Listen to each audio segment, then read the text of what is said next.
Hi everyone, welcome to Outgrow's Marketer of the Month. I'm your host, Dr. Saksham Sharda. I'm the creative director at outgrow.co. And for this month, we're going to interview David Tabachnikov, who is the CEO at ScholarshipOwl. Thanks for joining us, David. Thank you for having me. So we're going to begin with a rapid fire round just to break the ice. You get 3 passes. In case you don't want to answer the question, you can just say pass. But try to keep your answers to 1 word or 1 sentence only, okay? Yeah, sounds cool. All right. So the first one. How long does it take you to get ready in the mornings? 2 hours. Okay. Most embarrassing moment of your life?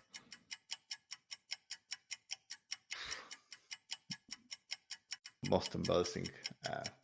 We'll have to pass. You took too much time. All right, yeah. next. How many hours of sleep can you survive on?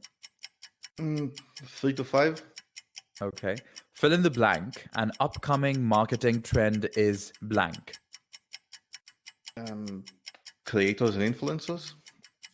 Okay. The city in which the best kiss of your life happened. Tel Aviv.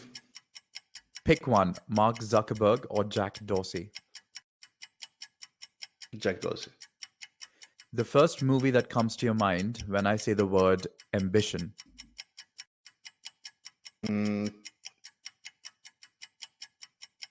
Inception. Okay. When did you last cry and why? Oh, don't remember. Past. Okay. The biggest mistake of your career.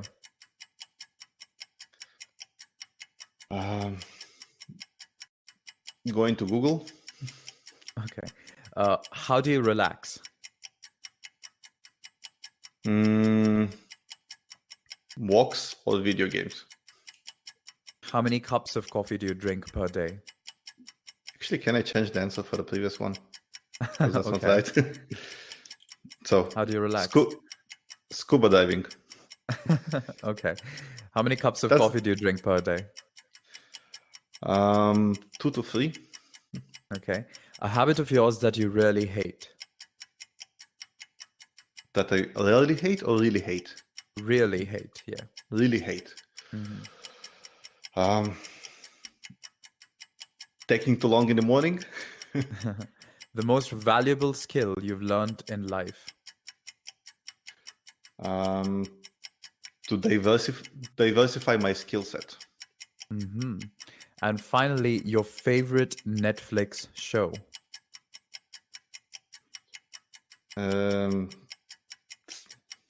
Stranger Things. Okay. Well, that's the end of the rapid fire round. You hesitated or didn't answer 3 questions, so we're going to give you 7 on 10. Okay.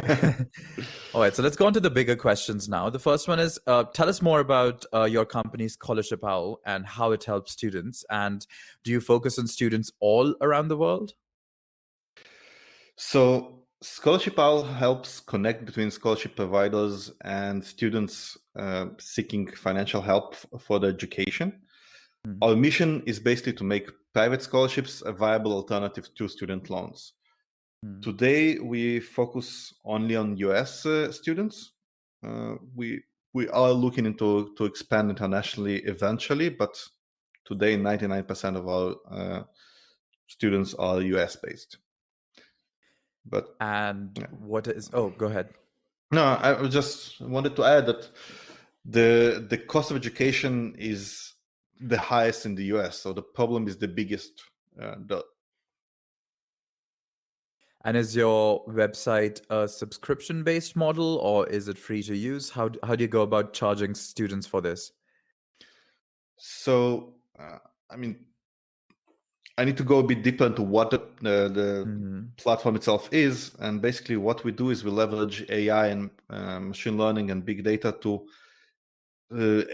substantially increase the chances of students to win scholarships. Basically to lower the time it takes them to apply to scholarships and to invest their time wisely where they have the highest chances. And The platform itself is a freemium, so we have a free version, which is just kind of the list and matching for scholarships. And then all the advanced data, like how much competition do we have, how trustworthy the scholarship provider is, all machine learning based recommendation engine, all of those things are premium, and basically you pay a monthly fee for the usage of the platform. Mm-hmm. So, well, Scholarship Owl started working remotely much before the pandemic hit the world, right? So, did you feel like you've already prepared for what lies ahead? Oh yeah, we started working remotely since 2015, and I must say that in terms of day-to-day operations in the company, we didn't feel a big impact on the pandemic, other than I personally had a few flights scheduled for 2020 that got canceled. But that's basically the full scope of the impact on day-to-day operations in the company. Of course, there's a big difference between working remotely and working in a pandemic, because working remotely is the ability to work from anywhere. But in a pandemic, you work only from home, locked in a room that maybe is not really prepared for that. And in many cases, many companies are not prepared to work remotely as well, because you need to adjust kind of your processes, the way you think, and so on. So for us, yes, we've been prepared, but I feel that many of the companies that kind of criticize remote work today are doing it, because they had to work remotely at gunpoint instead of actually transitioning into it or doing it intentionally. And how do you think COVID has impacted the education industry? We hear news coming out of the UK where, students are demanding a refund of their fees because the colleges weren't open, and that one of the key criterion is the experience gained while in college physically. So what do you think of that whole movement and about, how the education industry has been affected? Right. So the education industry has been severely impacted by COVID. As you said, many students in a way feel cheated because some of the colleges charged full price, even though most of the year has been remote, and they didn't get the whole kind of college experience. In some cases, they cannot use the labs, they cannot use the facilities, they don't see their friends. Like, it's a very different experience. At least in the US, a lot of students have taken a gap year or kind of delayed some of their education. And in fact, the attendance to colleges was much lower, or enrollment was much lower in 2020. I do anticipate it to recover in 2021, and once the world reopens, and maybe even overcompensate for 2020. On top of that, I feel that learning, like the world of education, wasn't prepared for remote learning. So when you try to teach remotely, you need to adjust the material. It's not just the professor standing in an empty classroom in front of a camera. It needs to be a more async way of learning. You need to have more helping material to kind of convey the information. And in most cases, that wasn't done because there was just not enough time to prepare. So even the students that did study in 2020 in a more kind of almost a normal way, I don't think that they could learn as efficiently as they would in a classroom, or alternatively, if the education system had more time to adjust to remote learning. Then what's your take on online education? Do you think it can replace traditional modes of learning?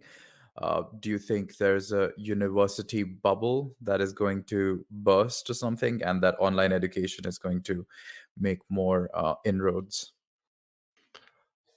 I definitely think that, like, the same way that there's almost no job today that cannot be done remotely. And I mean, I've met remote doctors, and I've met remote architects. And in fact, for example, in Israel now you have this. Like, I'm originally from Tel Aviv, and I just now last month I saw in Israel that they adjusted the healthcare system to have Zoom calls with a doctor and all that kind of stuff, like almost fully remote kind of medical system as well. I believe generally the world is going towards making the physical location irrelevant. So you choose the place you're in based on where your friends are, where you feel comfortable with the vibe, and not just where you have the best infrastructure or your job is located. And as part of this transformation, I believe that education is going to go through the same transformation. More and more education is going to happen online and remotely. More and more work is going to be happening online and remotely. And in a way, 2020, the transformation to remote work many years forward in 1 year. Some even say, we jumped 10 years in 1 year in terms of remote work. But on the other hand, such quick transformation also causes a lot of pushback, which is only natural. And I think that the same way we started seeing conferences and events transforming at first just being on a Zoom call, and by now we see platforms such as Hopium or Elmeet and other platforms which are already kind of on the product side thought out and designed to accommodate remote conferences. We'll start seeing more and more of that in education as well. And I mean, we had some kind of sample of that in with Coursera and Udemy and other platforms that teach you in a way, but it's still not as structured and organized like a university degree. But we're definitely going there, and I think that within the next 5 to 10 years we're going to start seeing the next generation of online education popping up. But what do you think specifically coronavirus has done to the university economy itself? Like, because I guess universities provide something additional, which is like the ability to network, which I guess the online world cannot capture in its entirety. So I would assume that's one of the key benefits, is that they can provide this space. Is there any way you think that the online world can capture all these courses online, can capture what it means to actually make connections in university? That's a very good question. Online education doesn't capture the networking. And I think, unfortunately, it doesn't even try to capture that. Even the platforms, the platforms I mentioned earlier, or even the new platforms that we start seeing now, they do not try to kind of create a networking effect between the students. At the same time, I start seeing the same way that in the work world, it used to be that most of your friends and your most of the people you meet during the week are the people you work with. And once you start working remotely, that's no longer the case. The people you meet are the people that in your physical environment, or the people you meet in conferences, events, meetups, and so on, which are separate from work. And I think that eventually the role of education as a networking channel will become less permanent. I'm curious to see how things like fraternities and other kind of social clubs on campus would transform. Maybe it's going to be something like the co-living and co-workings we start seeing now. Maybe it's going to be something completely different. But anything that becomes remote kind of has this tendency to focus on its core goal and not on the secondary benefits, if that makes any sense. Yeah, for sure. What do you think of, because I guess you said you're focused mainly on the US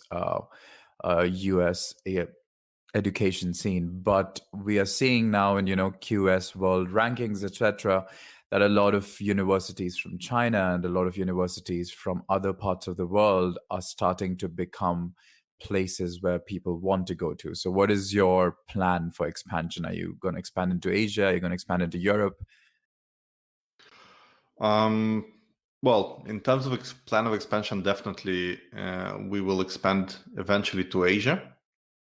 Again, it's not something that is immediate right now, but definitely something we are monitoring and looking into. One interesting thing I start seeing is that more and more US students are interested to go to universities in Europe and in Asia rather than the other way around.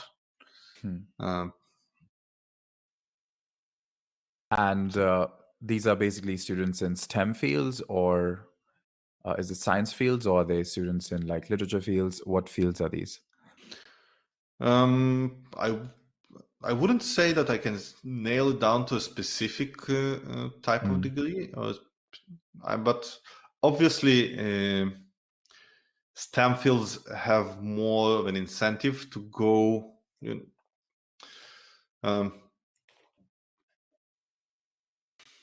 I would say that it's actually more not STEM fields, because as a STEM student, you do want to be, at least for now, closer to the Valley and closer, to the high-profile Ivy League US universities. But one of the things we started seeing recently in general is that the Valley is no longer the Valley, with more and more people moving from the Valley to Miami and to to Texas and so on. So even the whole tech industry in general becomes global more than ever before. So yeah, we're witnessing the decentralization of thought in a way. And what do you think of the fee structure? Because I guess it's increasing every year. Is it coming down with the pandemic? Like, the tuition fees of American colleges, is it affordable? Is it something that would still tempt students to attend university, or is it going to push them away? So the universities themselves didn't do much to change it, including, as you mentioned earlier, that some students were protesting, and the fact that universities kept the same high tuition even though the classes are no longer on the facilities. There are interesting things that are happening, under the new government in the US, under the new administration, which in a way kind of make college a little bit more accessible. But I don't see it becoming kind of, it's not a major change yet. Maybe we'll see more of it down the road. Fair. And what is the one thing that you have learned in your career was really important to, where you are with marketing ScholarshipOwl today? Like, give us one tactic with which you are marketing it. So before ScholarshipOwl, I was in Waze, in Google. Before that, in a company called MetaCafe. I don't know if you remember that. It was a big competitor of YouTube many years ago. I think so, yeah. And one thing that I feel that I learned throughout my career, but I don't use enough in kind of, in my journey going forward, is leveraging the power of a community. Is having a more open and transparent communication with your users and letting them help you build a better product and go together with them. We are doing quite a bit of that now. In ScholarshipOwl, we try to launch a community 3 times, and now the third attempt, I think, is succeeding. But we had two miserably failed attempts. And I think that we went in this direction too late. I think it's generally something that any product should, I'd say, that start a community even before focusing on paid user acquisition channels. I mean, should come both, but it's definitely something that can be better utilized, especially in product companies. And what are some of the tactics you're using to create a community? Is it like Facebook groups? Where are these communities? All right. So the most important thing is that you go where your users are. And we, for example, did that same mistake as we started with a Facebook group, and that was one of the failed attempts, right? Today, we have a community on Discord, which is, working with students. That's where they are naturally. An important thing is not to try to, to let the community kind of build itself, but push it forward as well. Have it, engage it, have competitions on, like things that are happening there, events. It's very, very important. And that's basically the fastest channel to see the reaction of your users towards your product. So. Okay. So the last question we have for you is, what would you be doing if not ScholarshipOwl? Like, what would you be doing right now in the world? Scuba diving somewhere. Well, yes, but probably I wouldn't make scuba diving my full-time job. I would probably build, a solo project, because now is a perfect time to build like solo products with things like hosting and billing and marketing being so accessible. If you're building something at a small to medium scale, you don't necessarily have to go, raise millions of dollars. If you have the knowledge of how to do marketing and development and design and product, or at least even basic knowledge and all of those things, just go and build your own product. And then, if it grows, then you think about maybe building a team, but probably go this out. Well, sounds good. So I guess we'll interview you in a couple of years about your new product, if it ever happens. But that's the end of the episode. Hopefully a couple of years from now, I'm still in ScholarshipOwl. It's just, a much, much bigger company than we are now. Fair. All right, well, thanks everyone for joining us for this month's episode of Outgrow's Marketer of the Month. That was David Tabachnikov, who is the CEO at ScholarshipOwl. Thanks for joining us, David. Thank you for having me. It was fun. Do check out their website for more details, and we'll see you once again next month with another Marketer of the Month.